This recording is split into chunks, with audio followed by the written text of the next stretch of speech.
ceux qui vont aussi regarder par le biais de d'Internet ce message. Il y a 3 semaines, nous avons vu ensemble l'identité du conquérant, ce que je suis en Jésus-Christ.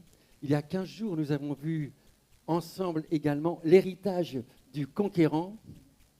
C'est le thème de ces périodes d'été. Aujourd'hui, nous allons voir un conquérant, un agent visible au service de sa majesté.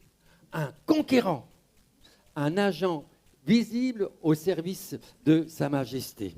Ah, vous connaissez sûrement ce livre très connu de Billy Graham, un best-seller qui a été lu par des milliers et des milliers de personnes.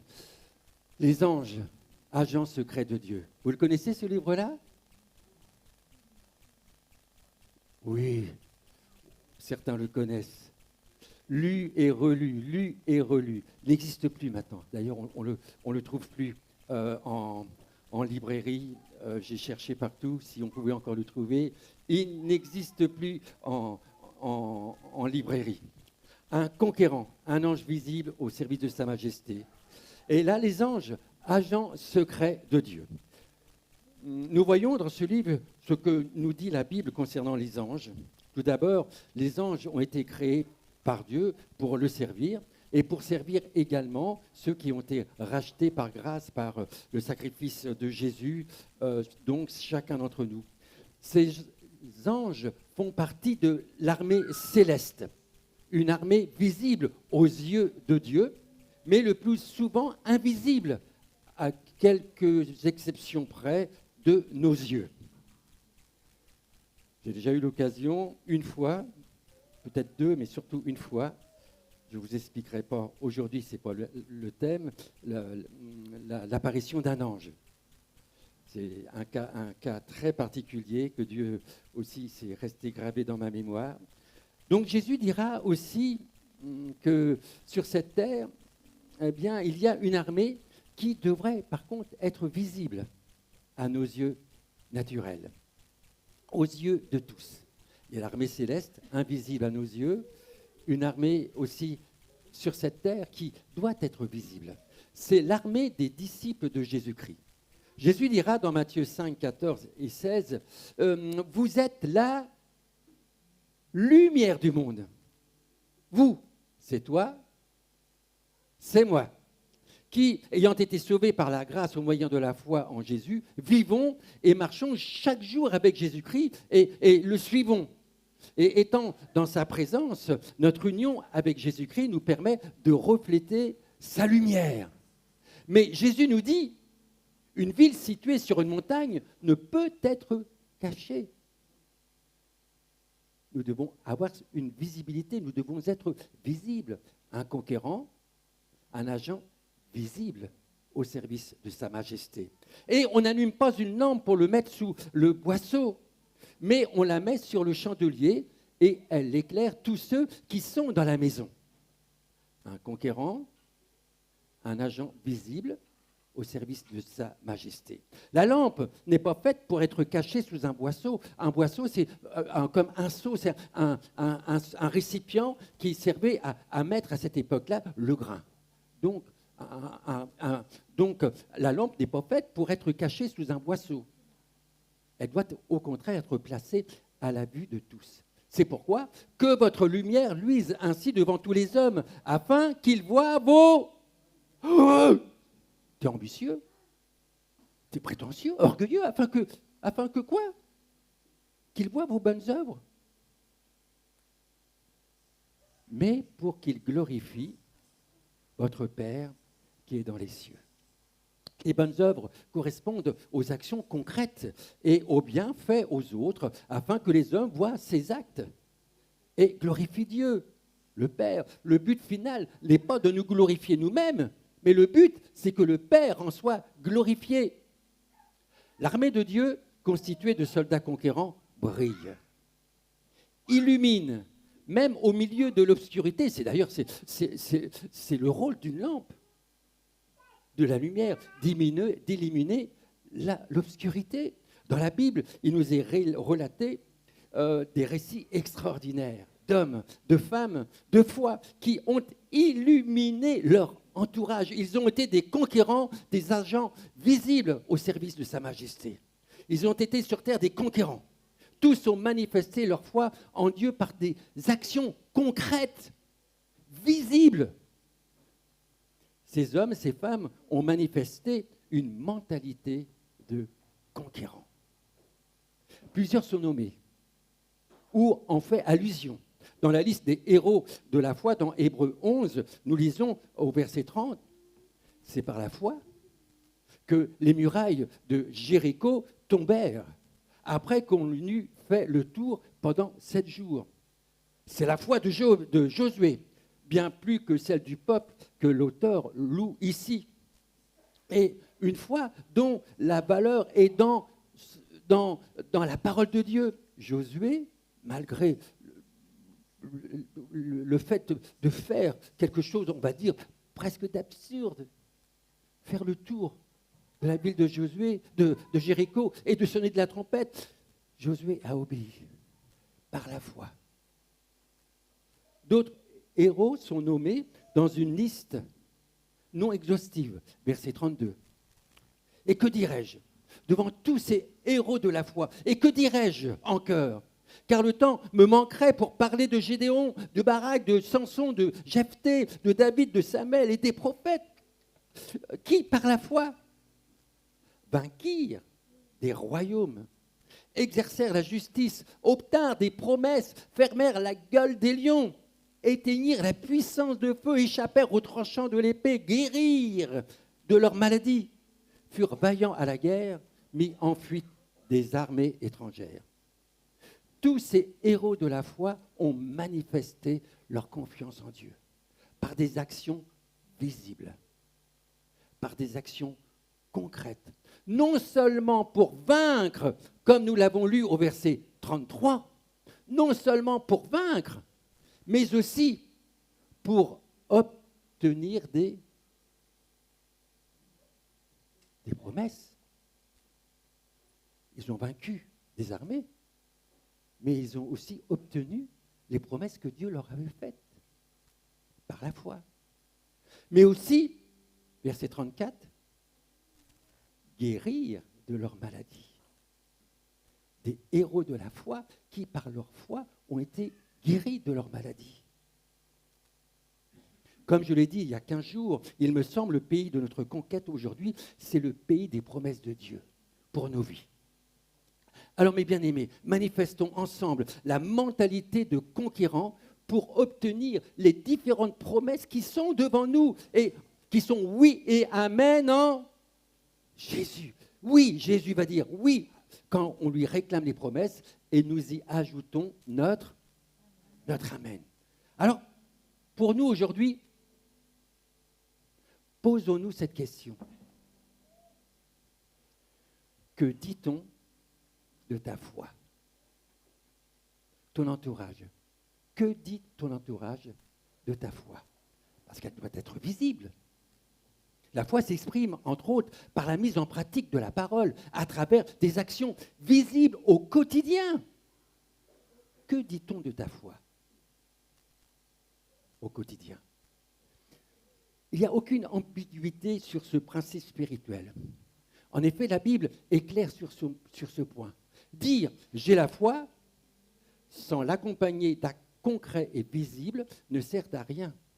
Car une foi isolée est considérée comme morte sur le plan spirituel.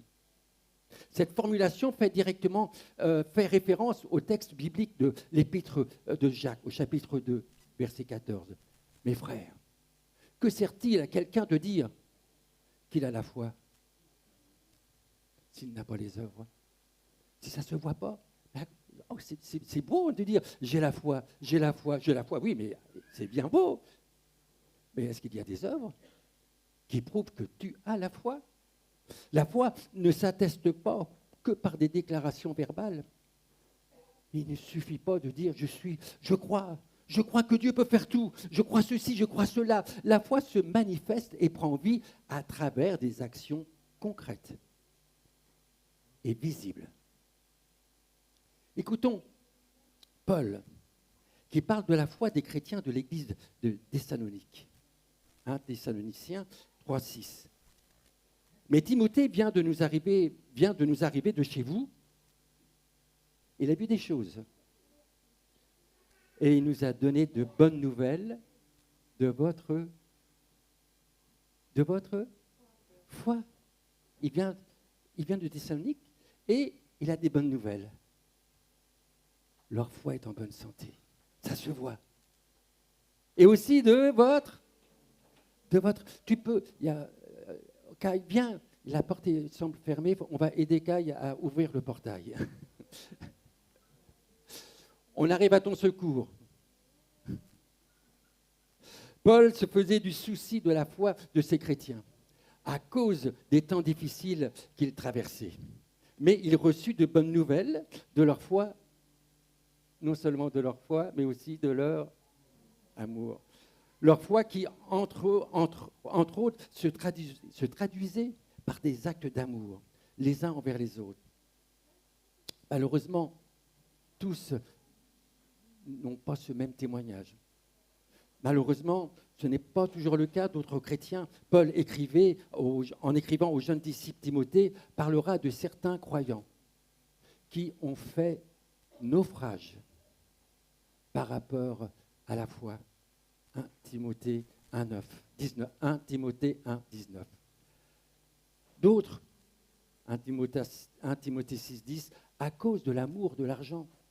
Ils se sont égarés loin de la foi et se sont jetés à cause des autres dans bien des tourments. Non, ils se sont jetés eux-mêmes à cause de l'amour de l'argent. C'est eux-mêmes qui se sont jetés dans bien des tourments. Dieu n'est pas contre l'argent. L'argent est immoral, c'est-à-dire qu'il n'y a rien de bien en argent, ni rien de mal, il n'y a aucune valeur morale. Tout ça, ça dépend. Qu'est-ce qu'on en fait de l'argent ? Et ayant cet amour de l'argent, ils se sont jetés eux-mêmes dans bien des tourments. Tous ces exemples, bons et mauvais, sont là pour attirer notre attention et nous amener à nous poser ce matin cette question: dans quel état va ton âme ? Dans quel état va ta foi ? Quelle est la santé aujourd'hui de ta foi ? Puisse-t-elle être, en bonne santé, comme celle des chrétiens de l'église de Thessalonique, que l'on puisse dire de chacun de nous de bonnes nouvelles de notre foi et de notre amour. Alors, et pour cela, continuons d'écouter l'apôtre Paul, qui nous indique 4 principes de vie d'un conquérant, agent visible au service de Sa Majesté. Ces 4 principes se trouvent dans 1 Corinthiens 16, 13. Restez vigilants. Tenez ferme dans la foi. Soyez courageux. Fortifiez-vous. Verset 13. Restez vigilants. Tenez ferme dans la foi. Soyez courageux. Fortifiez-vous. Ces 4 principes à suivre d'un conquérant sont: être vigilant, être ferme, être courageux, être fort, avec complément d'information, et qui n'est pas le moindre, verset 14, que tout ce que vous faites soit fait avec amour. Amen. Remarquez que ces principes qui s'adressent aux conquérants chrétiens, nous les retrouvons aussi, c'est Josué, image d'un grand conquérant dans la Bible, le successeur de Moïse, et qui fit entrer Israël dans la terre promise. Premier point, être vigilant, c'est-à-dire, selon le terme grec, veiller, c'est se réveiller du sommeil. Josué 3.1. Josué s'est enlevé de bon matin. il partit. Josué 3:1. Josué s'étant levé de bon matin, partit. Josué 6:12. Josué se leva de bon matin. Josué 6:15. Le 7e jour, ils se levèrent de bon matin, dès l'aurore. Au-delà du réveil matinal, quelquefois très matinal, c'est l'image du disciple qui se lève de son sommeil pour être sur ses gardes, comme des sentinelles, toujours sur le qui-vive, car il y a toujours un ennemi à l'affût pour reprendre le dessus sur nos vies. Notre ennemi n'est pas loin, car c'est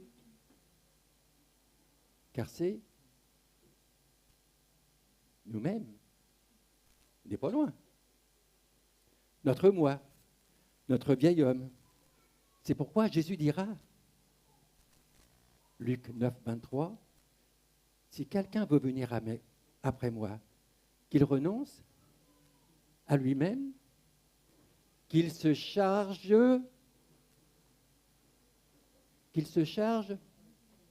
chaque jour. Chaque jour. Ce n'est pas une fois. Chaque jour. Être vigilant. Qu'il se charge chaque jour de sa croix. Qu'il me suive. Le renoncement à soi-même, à notre propre satisfaction personnelle, à notre propre volonté et de suivre Jésus est un choix non seulement d'un jour, mais de chaque jour, afin de vivre pleinement dans la volonté de Dieu. Un conquérant est un disciple de Jésus, qui chaque jour est sur le qui-vive, veillant tout d'abord sur lui-même, qu'il renonce à lui-même, qu'il se charge chaque jour de sa croix. Un conquérant est un disciple qui veille sur la parole de Dieu pour agir fidèlement selon les enseignements reçus. C'est l'exhortation que Josué reçoit de Dieu avant d'entrer dans le pays de la promesse. Tu vas être un conquérant, mais écoute. Simplement, prends courage et tiens bon pour veiller, être vigilant et obéir à toute la loi que mon serviteur Moïse t'a prescrite sans t'en écarter ni d'un côté ni d'un autre, à droite ou à gauche selon les versions. C'est alors que tu réussiras dans tout ce que tu entreprendras. Tu seras un conquérant, mais veille sur la parole de Dieu afin d'y obéir. Veiller, c'est aussi ouvrir nos oreilles afin d'être vigilants aux ordres de notre grand capitaine, l'Éternel. Ésaïe 54, le Seigneur l'Éternel éveille. Il éveille quoi? Chaque matin, quand je me lève, c'est lui qui éveille mon oreille pour que j'écoute, comme écoutent les disciples. Les disciples, eh bien, le matin de bonne heure, eh bien, demande au Seigneur, ouvre mes oreilles, j'ouvre ta parole, et maintenant tu vas me parler. Parce que je veux continuer à être ton disciple. Josué, depuis sa jeunesse, manifestait la soif de recevoir la parole de Dieu. En restant dans sa présence, il avait auprès de lui un exemple. Quel exemple? Celui de Moïse. Exode 31:11. L'Éternel parlait avec Moïse face à face. Vous vous rendez compte? Comme un homme parle à son ami. J'allais dire quel bonhomme. Mais il était bon.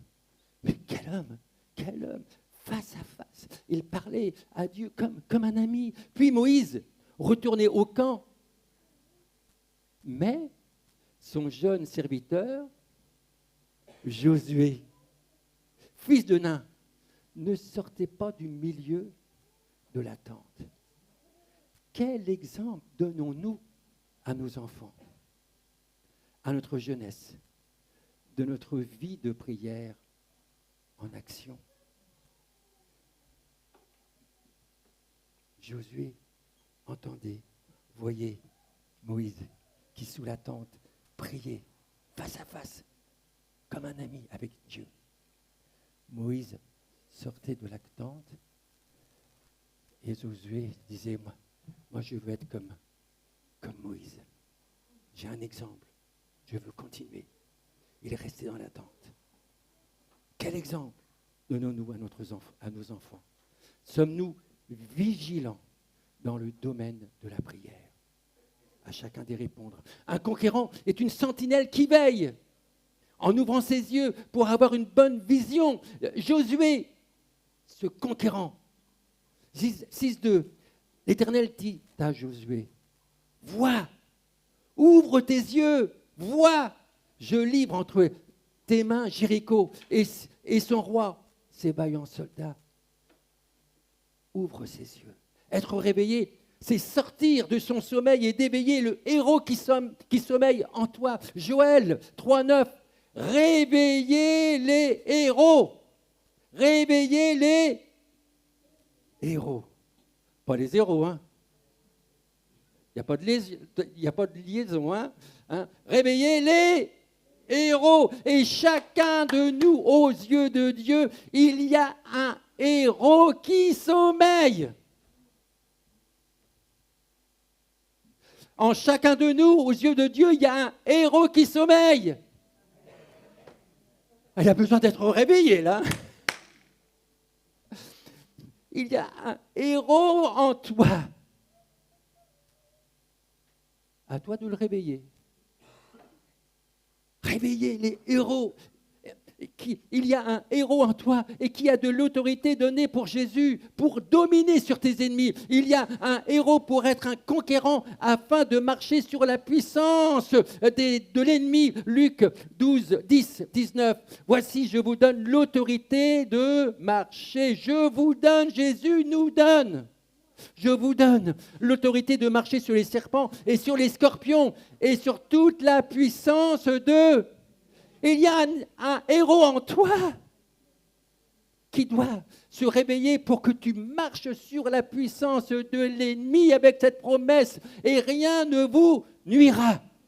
Dieu a placé un héros dans chacun de ses enfants. Mais parfois, il peut arriver qu'à cause des temps difficiles, du laisser-aller, du burn-out, de nos craintes, nous nous laissons couler dans le moule de ce monde. Est-ce que cela t'interpelle? Est-ce que cela te parle? Le temps de sortir de ton sommeil spirituel n'est-il pas arrivé? Mais nous sommes en vacances. Avec le Seigneur, il n'y a pas de vacances. Un temps de repos. Jésus dira à ses disciples, reposez-vous un peu. Il a besoin quelquefois de repos. Mais attention, profitez de ce temps de vacances pour vous réveiller spirituellement. Le temps d'abandonner ta passivité spirituelle et de manifester d'une manière visible le courage que Dieu veut te donner, les forces que Dieu veut te donner et de pouvoir devenir un conquérant, un agent visible au service de Sa Majesté. Le deuxième principe de vie du conquérant est de demeurer ferme dans la foi, comme nous l'avons lu dans 1 Corinthiens 16, verset 14, version second 21. Un conquérant doit demeurer dans la foi. Le conquérant chrétien doit avoir une confiance totale à son grand capitaine, Jésus. Paul dira dans Philippiens 4:1, demeurez ferme dans le Seigneur. Demeurez ferme dans l'enseignement des apôtres. 2 Thessaloniciens 2:15. Ainsi donc, frères, demeurez ferme et retenez les instructions que vous avez reçues. Retenez, ne soyez pas des auditeurs oublieux. C'est au sortir du culte, vous oubliez déjà. Non. Retenez les instructions que vous avez reçues. Josué avait reçu de la part de Dieu aussi de tenir ferme dans l'obéissance à la parole. Josué 1:8. Que ce livre de la loi ne s'éloigne point de ta bouche. Médite-le jour et nuit pour agir fidèlement selon tout ce qui est écrit. Un chrétien doit avoir la mentalité d'un conquérant. Il va manifester, même dans un lieu très étroit, entre ce qu'il va lire et ce qu'il va dire. Tous ces mots qui vont sortir de sa bouche, les mots qui vont sortir de sa bouche ont un lien très étroit avec ce qu'il a lu. Les mots qui sortiront de sa bouche doivent s'aligner avec la parole de Dieu. Et les mots qui sortent de notre bouche ne doivent pas contredire ce que tu as lu. Que les mots qui sortent de ta bouche s'alignent avec ce que tu as lu. Qu'elles ne s'éloignent point de ta bouche. Nous comprenons mieux ce que le Seigneur dit à Josué, que ce livre de la loi ne s'éloigne pas de ta bouche. Qu'il y ait une conformité. Retenez ceci. Je le cite souvent, ce verset-là, ce verset de Proverbe 18, 21. Les mots qui sortent de notre bouche sont puissants. Elles ont un pouvoir. La langue a pouvoir de vie. On donne la vie. On peut donner la vie avec nos mots. Mais on peut aussi tuer avec nos mots. Ceux qui aiment parler en goûteront les fruits. Attention, c'est bien d'aimer parler. Mais attention à ce que vous dites. Parce que vous allez goûter selon ce que vous avez dit. Tu récolteras toujours la nature de la même semence que tu as prononcée. C'est la loi de la semence et de la moisson. C'est une loi divine, perpétuelle. La loi des semailles et de la moisson, c'est une loi perpétuelle. Galates 6, 7. Ne vous y trompez pas. Mais bien aimés, on ne se moque pas de Dieu. On ne se moque pas de Dieu. Ce qu'un homme aura semé, il le moissonnera aussi. Nos paroles finissent toujours par produire des fruits de la même nature. Tu sèmes une graine de carotte, tu vas récolter une carotte. Tu sèmes un mot de malédiction, tu vas récolter. Tu sèmes un mot d'amour, tu vas récolter de l'amour. C'est important. Avant de passer au troisième principe, lisons Nombre 14, 28. Je l'ai découvert, je dirais, il y a 1 ou 2 mois. Je me suis arrêté sur ce verset-là. Je suis vivant, dit l'Éternel. Je vous ferai ainsi que vous avez parlé à mes oreilles. Comment parlez-vous? C'est un avertissement. Nous nous rappelons que le peuple d'Israël, tout juste sorti d'Égypte, murmure et se révolte contre Moïse et Aaron dans le désert. Les Israélites vont aller jusqu'à exprimer dans leur murmure leur regret, regardez, de ne pas être morts en Égypte. Et ils ont même regretté de ne pas être morts dans le désert. Ils l'ont dit. Alors Dieu va faire selon ce qu'ils ont dit. Tous les Israélites murmurèrent contre Moïse et Aaron. Et toute l'assemblée leur dit, si seulement nous étions morts en Égypte. Ils l'ont dit, Dieu entend. Vous le dites ça? Ou même dans ce désert. La conséquence de ces mots de mort est terrible. Dieu prend au mot les plaintes. Et le souhait exprimé par le peuple. Vous voulez mourir dans le désert? Vous l'avez dit. Ah, si seulement nous étions morts en Égypte ou dans ce désert. Il leur dit que leurs cadavres, eh bien, Dieu leur dit que leurs cadavres tomberont effectivement dans le désert et que seule la génération suivante, avec Josué et Caleb, entreront dans le désert. Ils sont tous morts. Les 2 millions de personnes environ qui sont sorties de l'Égypte sont morts, sauf Josué et Caleb, parce qu'ils n'ont pas murmuré. Attention à nos paroles, car Dieu prend au mot nos plaintes, nos murmures qui sortent de notre bouche. Attention à ce que vous dites. Nos mots ont un pouvoir. Nous arrivons au troisième principe de vie d'un conquérant. Il doit faire preuve de courage. On relit 1 Corinthiens 13, 14. Restez vigilants, tenez ferme dans la foi, soyez courageux. Tout conquérant doit montrer du courage. Ça se voit. Un conquérant, c'est un agent visible au service de Sa Majesté. Il doit montrer du courage devant l'ennemi, l'adversité, devant les doutes et les peurs, et ne penser qu'à aller de l'avant. Un conquérant va de l'avant. Il va y avoir des géants, oui, mais il va de l'avant. Josué, après avoir reçu comme consigne divine de tenir ferme dans la parole de Dieu et d'agir en conséquence, recevra juste après cet ordre de prendre courage. Ne t'ai-je pas donné cet ordre? Fortifie-toi et prends courage. Ne t'effraie point et ne t'épouvante point, car l'Éternel, ton Dieu, est avec toi dans tout ce que tu entreprendras. Je précise de nouveau que cet ordre à prendre courage est lié à la consigne de méditer la parole de Dieu et d'y conformer notre vie. Prendre courage, ce n'est pas une suggestion, mais c'est un ordre. Ne t'ai-je pas donné cet ordre? Fortifie-toi et prends courage.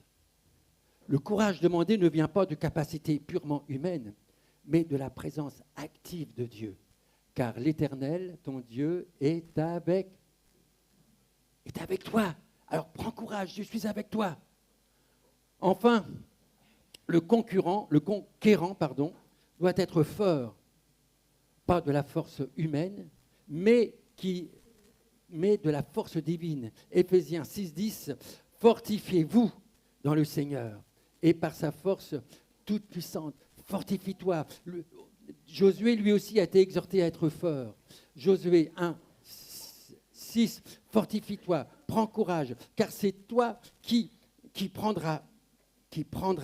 mettra ce peuple en possession de pays que j'ai juré à leur père de leur donner. Fortifie-toi seulement et prends courage.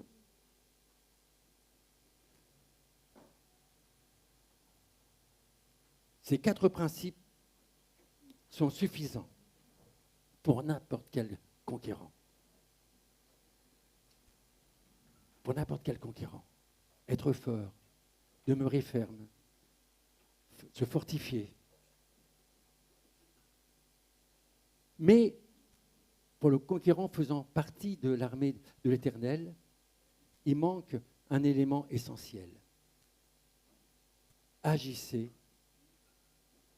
en tout avec amour.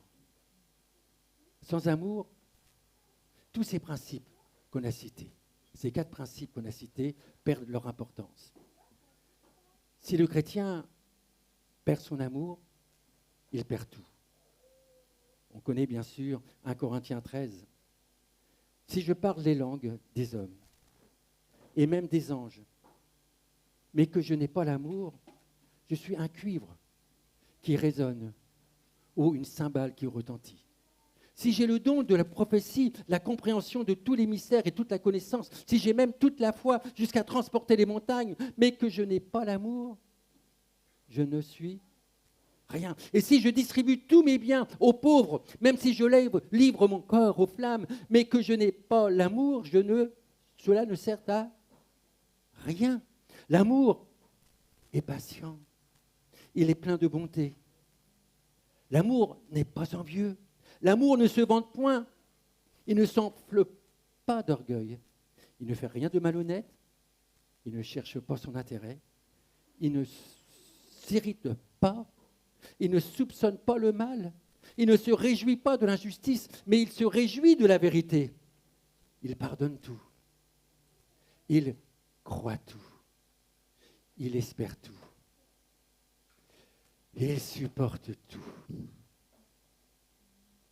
L'amour dans nos vies de chrétiens, de croyants, de conquérants, doit se manifester d'une manière visible, afin d'être considérés comme des disciples de Jésus.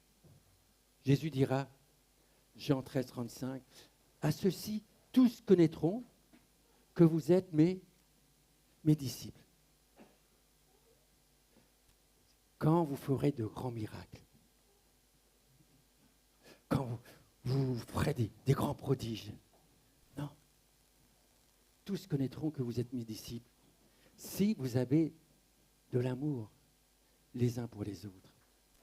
Cet amour sans hypocrisie devient la marque distinctive de tout vrai disciple de Jésus.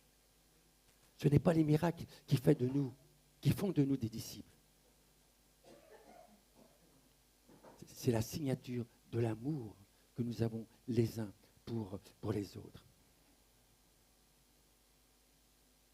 Voilà donc, mes bien-aimés, les 4 principes de vie d'un conquérant qui sont donnés par Dieu à Josué avant d'entrer dans la terre de la promesse.